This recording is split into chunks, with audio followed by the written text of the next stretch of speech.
नमस्ते, अभिवादन आपका इनोसेंट इन्वेस्टर के इस नए वीडियो में आपके लिए डिस्क्लेमर, उसके बाद आईपीओ अलॉटमेंट स्टेटस से ही रिलेटेड बात करनी है। काफ़ी इंपॉर्टेंट आपसे बात करेंगे। आगे बढ़ने से पहले आपको बता दें, आप niftyindia.in ये वेबसाइट विजिट कर सकते हैं।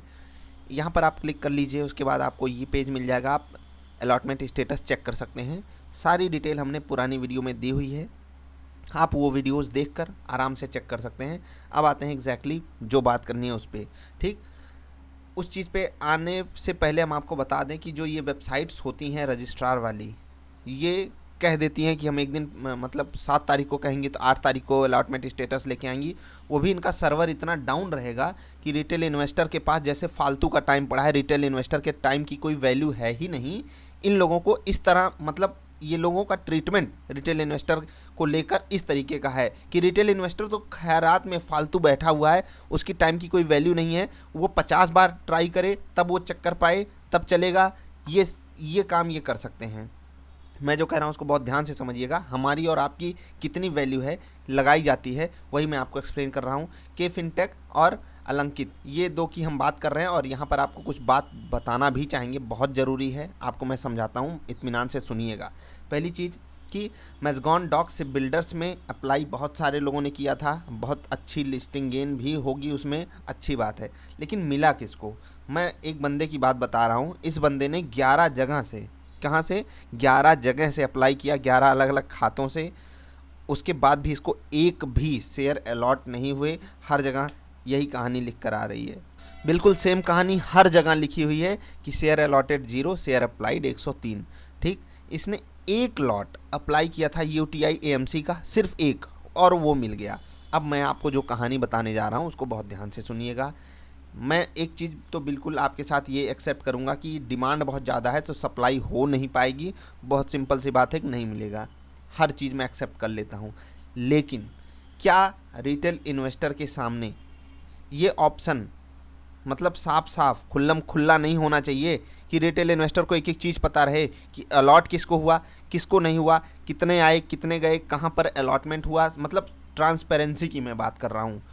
हर एक लेवल पे हमारी सरकार भी कहती है ट्रांसपेरेंसी होनी चाहिए, और मुझे नहीं लगता, सच्चाई मैं बता रहा हूँ आपको, जो चीज़ें मैं बता रहा हूँ ना, शायद ये बात आपसे कोई नहीं करता होगा, और आप मतलब इसके लिए आप थोड़ा अलग ट्रीटमेंट भी मुझे दे सकते हो।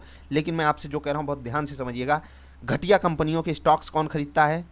ये जिनको हम अपना पैसा देकर बैठते हैं, उसमें बहुत बड़े बड़े नाम हैं, ये सब अंदर मिली भगत करके घटिया कंपनियों के स्टॉक खरीदते हैं, खरीदवाए जाते हैं, दूसरों को फ़ायदा दिलाया जाता है। और यही म्यूचुअल फंड कंपनियां हमसे हमारा पैसा मैनेज करने का, फिर से बोल रहा हूं, हम अपना लाखों करोड़ रुपए सारे इन्वेस्टर्स मिलाकर देते हैं, उसको मैनेज करने के लिए वो बड़ी फीस चार्ज करते हैं 1-2%, और लाखों करोड़ रुपए पे 1-2% की कितनी बड़ी वैल्यू है ये हम और आप शायद कभी कैलकुलेट भी नहीं करते होंगे। लेकिन उसकी इतनी बड़ी वैल्यू है कि ये सब करोड़ों में सैलरी लेते हैं जो हमारा फंड मैनेज करते हैं। और वो करते क्या हैं? हमको यार 80 से 90% लोगों से मैं यही कहना चाहूँगा, 80 से 90% म्यूचुअल फंड हमको निफ्टी से भी घटिया परफॉर्मेंस ला कर देते हैं। सोच कर आप देखिए, दंग रह जाएंगे कि होता क्या है हमारे पैसे के साथ, कितना बड़ा खिलवाड़ होता है।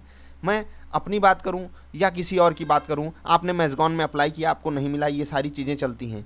पहली चीज़, पहली गुस्सा कहाँ पर आई? आप ही लोगों क्वेरीज से आती हैं। जब एक मतलब सिंगल हैंडेडली अगर हमको अपनी चीज़ें चेक करनी है तो वहाँ पर गुस्सा ना आए। लेकिन जब 40 लोग बोल रहे हैं सर सर्वर डाउन है, सर्वर डाउन है, क्या करें, ऐसा करें, तो सामने वाले पे गुस्सा आएगी ना यार कि तुम्हारे कारण मेरे पास इतनी क्वेरीज आ रही हैं। और इनका तो काम ही है यार कि भैया हमारा इतना पैसा आपने इतने दिन ब्लॉक करके रखा हुआ है, इतना ज़्यादा पैसा हम तो अभी कैलकुलेट भी नहीं किए हैं, लेकिन वो बहुत बड़ी वैल्यू होती है। और फिर भी आप एक लीज लाइन 2, 4, 10, 20 लीज लाइन लगवा लीजिए, इतना पैसा मतलब आप एक दिन के ब्याज से निकाल लोगे जितना पैसा हम लोगों ने आपको दिया हुआ है, और फिर भी आपका सर्वर डाउन होता है। और तो कोई वेबसाइट डाउन नहीं होती है, आपसे लाखों करोड़ों गुना ज़्यादा ट्रैफिक जहाँ पर आता है वो वेबसाइट डाउन नहीं होती है और आपकी डाउन हो जाती है। ये कौन सा तरीका हो गया? ये सब जानबूझ के घपलेबाजी की जाती क्या है, या फिर रिटेल इन्वेस्टर के समय की कोई वैल्यू नहीं है? हर जगह यही होता है। मैं आपसे क्या कहना चाहता हूँ, अब जाते जाते जो 2 बातें मैं आपसे कहूँगा। पहली चीज़, इस बाज़ार में किसी पे भरोसा करना बंद कीजिए। और रही बात आईपीओ की, तो जिनको नहीं मिला वो दुखी क्यों हो रहे हो यार? पहली चीज़, ये आपने कोई मेहनत की क्या? आपने किसी के कहने पे, चलिए मान लेते हैं आपने रिसर्च भी किया, कंपनी को देखा समझा, जाना परखा, सब चीज़ किया, लेकिन वहाँ पर आपको पता था ना कि अलॉटमेंट मिलने के चांसेस कम हो जाएंगे। कम क्यों हो जाएंगे? क्योंकि कंपनी अच्छी है, सब लोग लगाएंगे। तो यहाँ पर आपको दुखी होने की ज़रूरत नहीं है।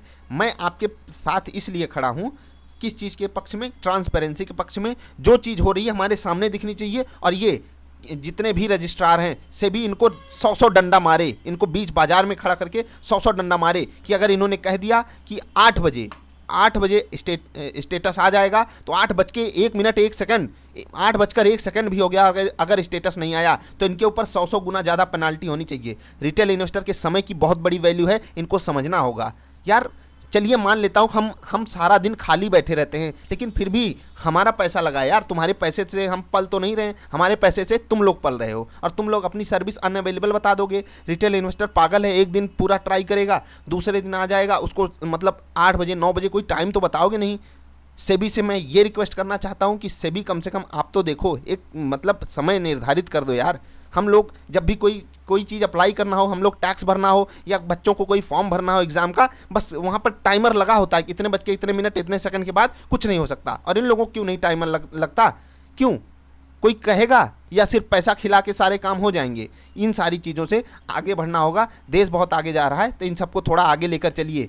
NSE BSE की वेबसाइट देखिए, एक्सचेंजेस हैं, पूरा सम्मान मैं इनका करता हूँ, लेकिन चेक करो, वो बता देंगे नो रिकॉर्ड फाउंड। अरे भैया और भी कुछ डिटेल बताओ, हम अलग से लेकर आए। आप इतना बड़ा इंफ्रास्ट्रक्चर लेकर बैठे हुए हो, आपको बस यही बता देना नो रिकॉर्ड फाउंड। हवाई बातें। अरे बता दो यार, पैन नंबर आपका गलत है, ये गलत है, वो गलत है, कुछ भी डालो, नो रिकॉर्ड फाउंड। अपना नाम लिख दो no record found, PAN number लिख दो नो रिकॉर्ड फाउंड। आप क्या तरीका बना कर बैठे हो, मुझे खुद नहीं समझ में आता। तो मैं आप लोगों से फिर से वही चीज़ कहूँगा कि पहली चीज़, किसी पर भरोसा करना छोड़िए। हम लोग सिर्फ रिक्वेस्ट कर सकते हैं, हम लोग अभी उसी के पात्र हैं, और अपनी वैल्यू थोड़ा बढ़ाइए। मतलब आपको IPO नहीं मिला और आप निराश होकर बैठ जाओ, ये काम करना छोड़ दीजिए। आप इस बाज़ार के गुण को सीखिए। और IPO में कितना यार, 15,000 पे आपको 15,000 20,000 जो भी मिल जाए, तो क्या एक बार मिला ना? अच्छे IPO आते ही कितने हैं साल भर में? 2-4 आते होंगे, और उसमें भी चांसेस कितने कम होते हैं आपको पता है। तो ये इन सारी चीज़ों से ऊपर उठो मेरे भाई, चीज़ों को सीखो, समझो। पैसा कमाना अपनी मेहनत, अपने तजुर्बे से सीखो, किसी के खैरात पे मत पलो। और रही बात, अगर हम IPO में अप्लाई करना चाहते हैं, हमारा शौक़ है कि हम कंपनी को IPO में लेकर बैठे, तो उसके लिए मैंने आपसे कहा कि ये जितने भी रजिस्ट्रार हैं, इनको 100 डंडा बीच बाज़ार में पड़ना चाहिए, तभी इनको तमीज़ आएगी, तभी इनको बुद्धि होगी। नहीं तो वही हाल है ना कि कहने को तो सब रिटेल इन्वेस्टर के साथ खड़े होते हैं, लेकिन यकीन मतलब सच्चाई में कौन है खड़ा? भी सरकार कुछ करेगी इनका, सेबी कुछ करेगी, एक्सचेंजेस कुछ करेंगे इन रजिस्ट्रार का? कुछ नहीं। इवन हमारे एक्सचेंजेस भी अपनी वेबसाइट ऐसी तैसी करा के बैठे रहते हैं, ऐसा यूज़र इंटरफेस बना देते हैं कि हमको समझ ही ना आए। तो ये सारी चीज़ें होती हैं जो आपको समझनी होंगी। आई होप आपको कुछ बातें क्लियर हुई होंगी। आपसे यही रिक्वेस्ट है कि आप IPO नहीं मिलने पे निराश मत होइए। जो भी हो, आप हमारे साथ अपनी डिटेल्स शेयर कर सकते हो, और अगर किसी को IPO मिला है तो हमारे साथ अपना डेटा शेयर करें। जैसे कुछ लोग ये कह रहे हैं कि सर ये IPO किसी रिटेल इन्वेस्टर को मिलता ही नहीं है, तो हमें खुशी होगी आपका डेटा किसी और के साथ शेयर करके सारी इन्फॉर्मेशन हम हाइड करने की कोशिश करेंगे। अगर आप शेयर करेंगे हमारे साथ कि आपको IPO मिला, और IPO UTI का नहीं, मैज़गॉन डॉक का अगर आपको मिला है, तो niftyindia.in@gmail.com पर अगर आप शेयर करेंगे, niftyindia.in@gmail.com पर अगर आप हमारे साथ अपना डेटा शेयर करेंगे कि आपको मिला है, तो लोगों का कॉन्फिडेंस बूस्ट होगा, जिससे वो आगे आने वाले अच्छे IPOs में भी अप्लाई कर पाएंगे। और आपसे यही रिक्वेस्ट करता हूँ, ना उधारी लेकर किसी IPO में पैसा मत लगाया करो। अपने गुण, अपनी काबिलियत पे फोकस करो, वहाँ से सारी सिचुएशन बनेगी। तो आपसे सिर्फ इतनी रिक्वेस्ट जाते फिर से करूँगा कि अगर आपको IPO मिला है तो आप हमारे साथ डेटा शेयर करोगे तो हमें खुशी मिलेगी, और सामने वाले को एक कॉन्फिडेंस ज़रूर आएगा आगे के लिए। ये सिचुएशन एक अच्छे तरीके, मतलब एक अच्छा एनवायरनमेंट बन पाएगा। अब कुछ लोग आकर नीचे लिखने लग जाते हैं, हाँ मुझे मिल गया, हाँ मुझे मिल गया, तो सामने वाला जिसको नहीं मिलता, और जो तो 11 लॉट, मतलब 11 जगहों से, अलग जगहों से अप्लाई किया, उसको तो और मतलब बुरा फील होता है कि वो अपना 1.5 लाख रुपये फंसा कर भी बैठा है और उसको मिला कुछ नहीं। तो ये सोचो ना कि आप 1.5 लाख लगा रहे हो, 15-20 दिन अपने दिमाग को एकदम टेंशन में रख रहे हो, और 15,000 कमा ले रहे हो। क्या, चलिए मान लेते हैं कि वो बेस्ट के सिनारियो में आपने कमा भी लिया, आपको 1-2 लॉट मिल भी गया, लेकिन क्या आपको एक बार मिल गया, आप हर बार उसी के चक्कर में कि कोई घटिया आईपीओ लेकर बैठ जाओगे तो पता चला पैसा डूब गया। तो ये सारी सिचुएशन मत बनाइए अपने लिए एक अच्छा इन्वायरमेंट बनाइए, सीखने समझने वाला इन्वायरमेंट बनाइए। और जो भी लोग नीचे कमेंट करो, पूरी रिस्पॉन्सिबिलिटी के साथ कमेंट किया करो, हाँ मुझे मिल गया, तो भैया आप अपने प्रूफ भी दे दो। आप टेलीग्राम ग्रुप में जुड़ जाओ, वहाँ पर अपना डेटा शेयर करो। सामने वाले को एक कॉन्फिडेंस आना चाहिए। आप सामने वाले को डिमोटिवेट मत करो, तुमको नहीं मिला मुझको मिल गया, मैं राजा बन गया इस बाज़ार का। ऐसा नहीं होता है। सिचुएशन को आपस में समझ बूझ कर ही समझना होगा, और तभी हम एक अच्छा इन्वायरमेंट बना पाएंगे। मिलेंगे फिर से किसी अच्छी वाली वीडियोज़ में। जाते जाते फिर से कहूँगा कि अलॉटमेंट स्टेटस अगर चेक करना हो तो हमारी वेबसाइट niftyindia.in विजिट कर सकते हैं आप। मिलेंगे फिर से किसी अच्छी वाली वीडियोज़ में। तब तक के लिए हंसते खेलते रहिए यार। वीडियो देखने के लिए आपका बहुत बहुत आभार, धन्यवाद।